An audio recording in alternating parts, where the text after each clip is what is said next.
महिला आरक्षण बिल आधी आबादी पूरा अधिकार पर संवाद कार्यक्रम रखा गया। वुमेन प्रेस क्लब के तत्वाधान में पूरा कार्यक्रम संपन्न हुआ।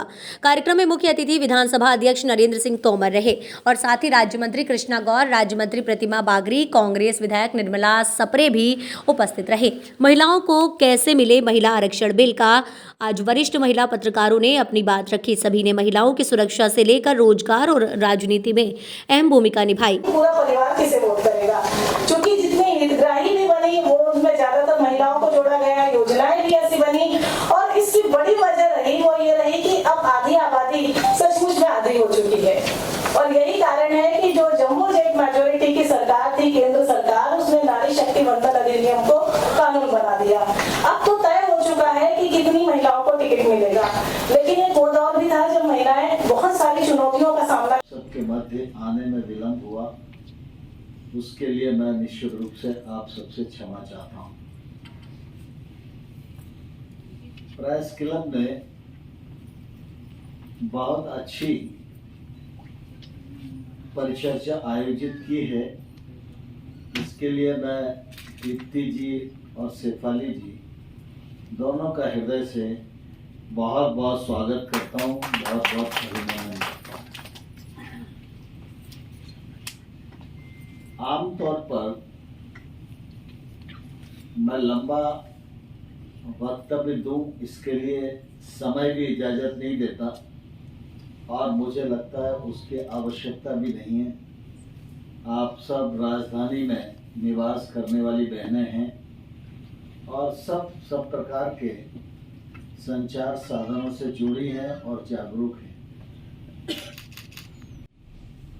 कि समाज का कोई भी वर्ग हो, उसको अगर आगे बढ़ना है तो अपने को हीन भावना से नहीं देखना चाहिए,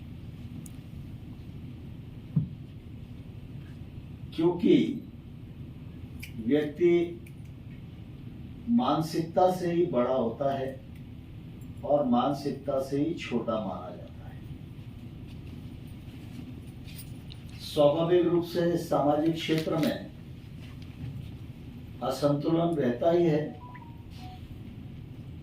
सुविधाओं का असंतुलन होगा, जागरूकता का असंतुलन होगा, समृद्धि का असंतुलन होगा। तो ये स्वाभाविक रूप से समाज की जो व्यवस्था बनी है उसमें स्वाभाविक ही है। लेकिन अगर मैं किसी से कम समृद्ध हूं तो मुझे हीन भावना से अपने आप को नहीं देखना चाहिए।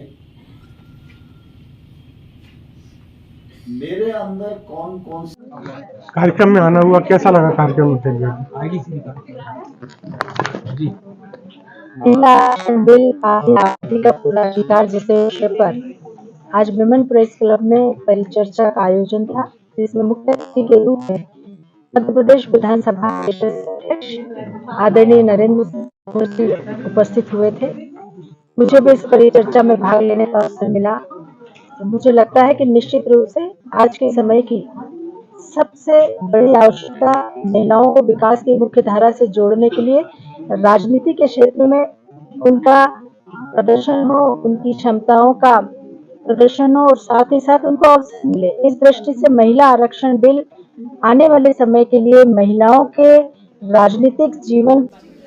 देखिए, ये कार्यक्रम विमेन प्रेस क्लब कर रहा है और बेसिकली इस कार्यक्रम का मकसद ये है कि अभी हाल ही में नारी शक्ति वंदन अधिनियम पास हुआ है, कानून बना है, महिलाओं का आरक्षण होगा और आरक्षण होने के बाद जो 2026 के बाद जो तस्वीर है संसद की वो बदलेगी, संसद की भी बदलेगी और राज्य की विधानसभाओं की भी बदलेगी। तो इसमें सबसे बड़ी बात यह है कि एक बहुत बड़ा परिवर्तन है और परिवर्तन इसलिए है क्योंकि ये जब बिल आता था, मुझे याद है कि पूरी संसद जो है पार्टीवाद से परे महिला और पुरुष में बंट जाया करती थी। एक वो भी दौर था और बहुत लंबे समय से इस बिल को पास करने की कोशिशें थी, लेकिन अब जाकर वो कानून बना और अब चूँकि कानून बना है तो तस्वीर बदलेगी संसद की भी, विधानसभाओं की भी। और इसमें सबसे बड़ी बात यह है कि अब आधी आबादी सचमुच आधी हो चुकी है, क्योंकि अब आधी आबादी के वोट के जरिए पूरे परिवार के वोट को साधने की कोशिश हो रही है। पहले ये होता था कि आमतौर पे परिवार का पुरुष तय करता था कि पूरे परिवार का वोट कहाँ जाएगा, लेकिन इस बार जो देखने को मिला था इस बार के लेटेस्ट इलेक्शन में,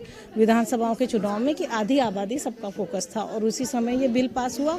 और जो मैं लगातार बोल रही हूँ कि तस्वीर बदलेगी, जब तस्वीर बदलेगी तो सदन में बैठी हुई जो जनप्रतिनिधि है, महिला जनप्रतिनिधि, वो सड़क पर या घर की चार दीवारी में रहने वाली महिलाओं की समस्याओं को किस तरह से उठाएगी और उनके जीवन में किस तरह से बदलाव करेगी, ये सबसे बड़ी चेंज देखने को मिलेगा। और ये चेंज इसलिए भी होगा क्योंकि अब महिला जनप्रतिनिधियों की जब संख्या बढ़ेगी तो जो कानून बनेंगे उनमें आधी आबादी का पूरा ख्याल रखा जाएगा। इस कार्यक्रम का उद्देश्य बेसिकली इस कार्यक्रम का उद्देश्य यही है कि ये बिल अभी पास हुआ है और मध्य प्रदेश विधानसभा में भी इस बार कमोबेश जो महिला विधायक हैं वो काफ़ी ज़्यादा उनकी संख्या बढ़ी है।